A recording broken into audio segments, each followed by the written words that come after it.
I'm Jeff Altman, the Big Game Hunter, a coach who helps people professionally with a variety of different issues. Job search, hiring more effectively, managing and leading, career development, workforce related issues. There's a lot that I help people with. Now, this is going to be an Ask Me Anything, No BS style, where I answer a number of questions I've received and give my no BS answers to it. If you're interested in my coaching you, I want to remind you you can visit my website, thebiggamehunter.us. There's a button on a variety of the pages that says schedule, and you can schedule time for a free discovery call, schedule time for coaching.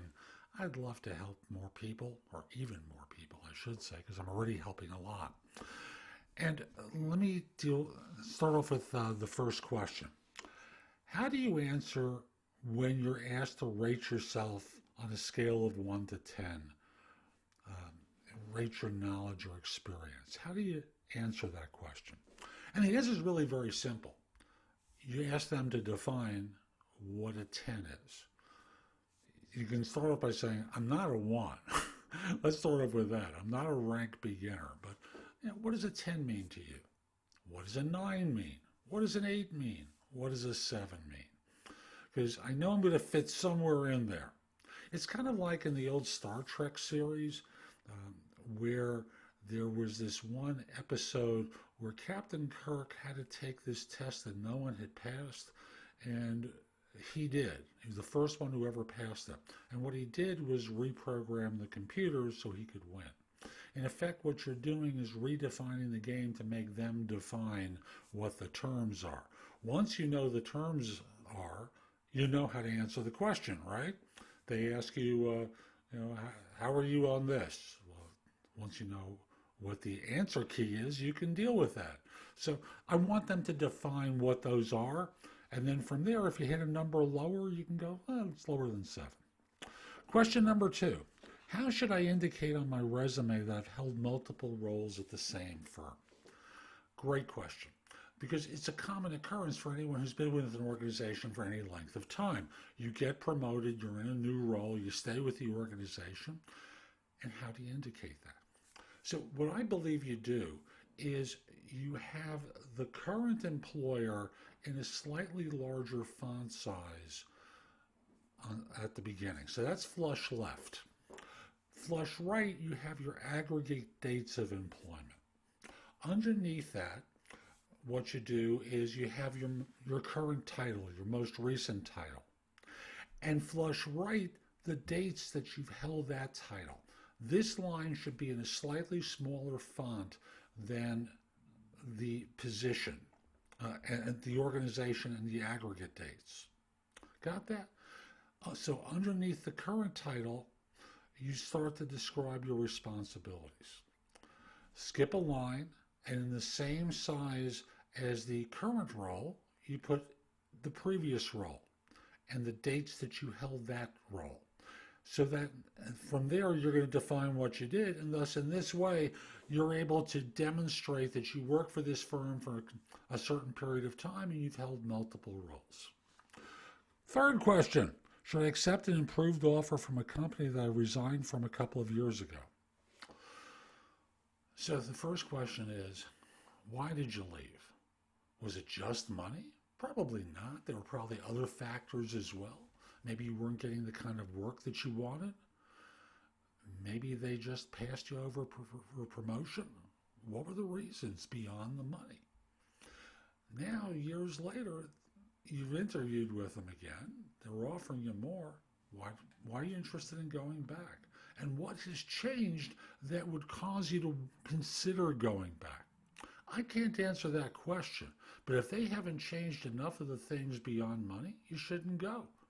Why would you go back to a place that wasn't good for you unless they've changed those circumstances? You need to solve that before anyone could ever answer that question for you. Oh, why am I scared to go on a job interview when I've been trying so hard to get a job?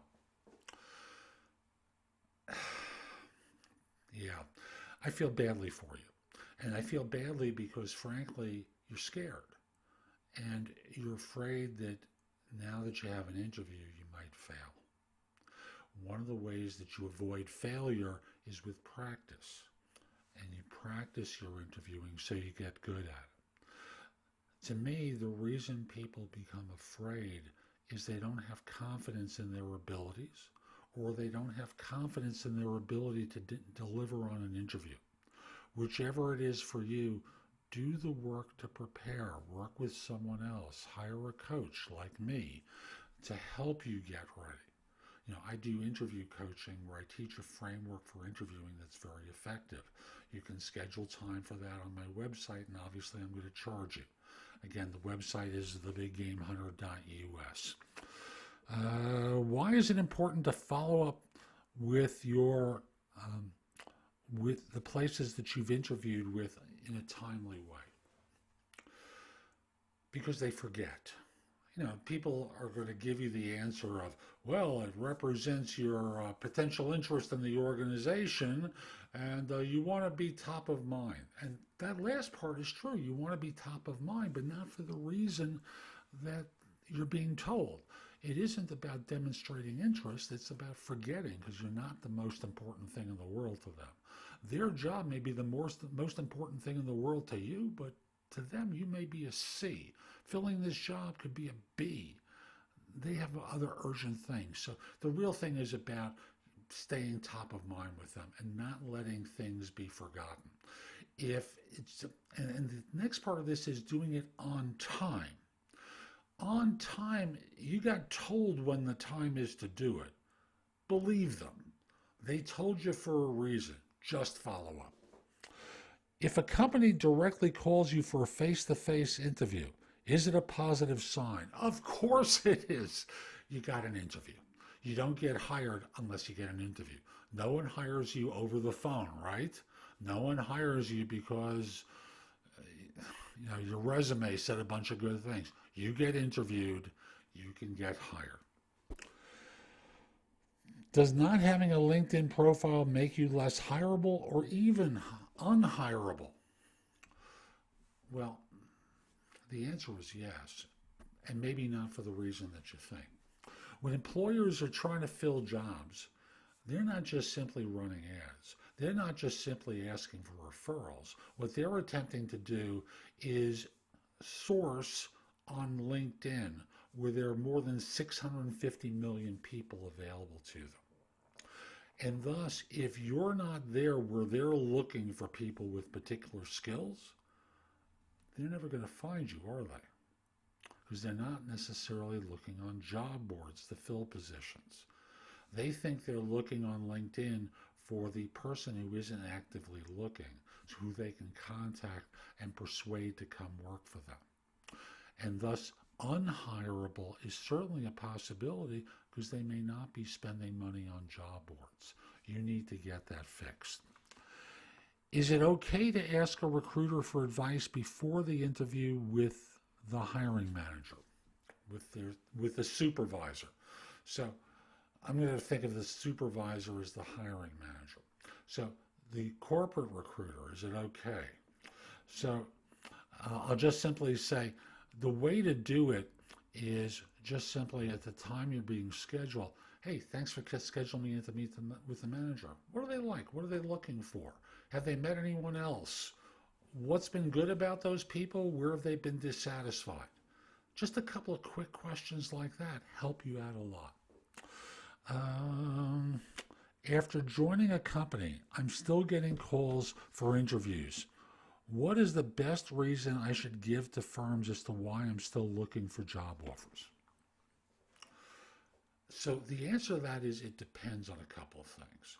You might have accepted a lesser position. You might have accepted lesser compensation. You might have needed to return to work because you've been out of work for a while and you just took whatever you could get. I would frankly tell a firm that you're continuing to look because this was not your ideal firm, but you may have noticed that my name is not on the list of Forbes' wealthiest Americans. And as such, I need to earn a certain income and I want to be doing certain work, and that's the only thing I'd be changing jobs for. This is the kind of work I want to be doing. This is the kind of money I want to be making. If you don't have it, let's move on. Last question. Last question. What should I do if I request to connect with a recruiter on LinkedIn along with the message, and the recruiter accepts the request but does not respond to my message? And what the person had done was ask for advice about applying for positions. So what I would do is, if this was done in two parts, you made a connection request and you sent the message. They may never have read the message. They may have just seen the connection request. So I wouldn't think anything about their failure to respond. I would just simply say, hey, thanks for accepting the connection request. I really appreciate it. And I'll just simply say, I'm curious about applying for jobs at your firm. This is what my background is. I mentioned this in the message. And you ask the question again. Okay? Ask it again. And don't think anything of the fact that they didn't respond. Hope you found this helpful. I'm Jeff Altman, the Big Game Hunter. Again, visit my website, thebiggamehunter.us, where you can watch, listen to, or read a lot of great material that will help you find work more quickly. And you can schedule time for a free discovery call or schedule time for coaching, because I'd love to help you. Next, you can also watch me on TV, and you can do that if you have a Fire TV or a Fire Stick, download the app JobSearchTV. If you have access to Zingo TV, you can watch me there. On Apple TV, Roku, a Sony, a Samsung set, like 90 different set platforms, the more modern ones that have apps associated with them. What you can also do is download an app called BingeNetworks.tv and watch me there. Lastly, subscribe to my channel on YouTube.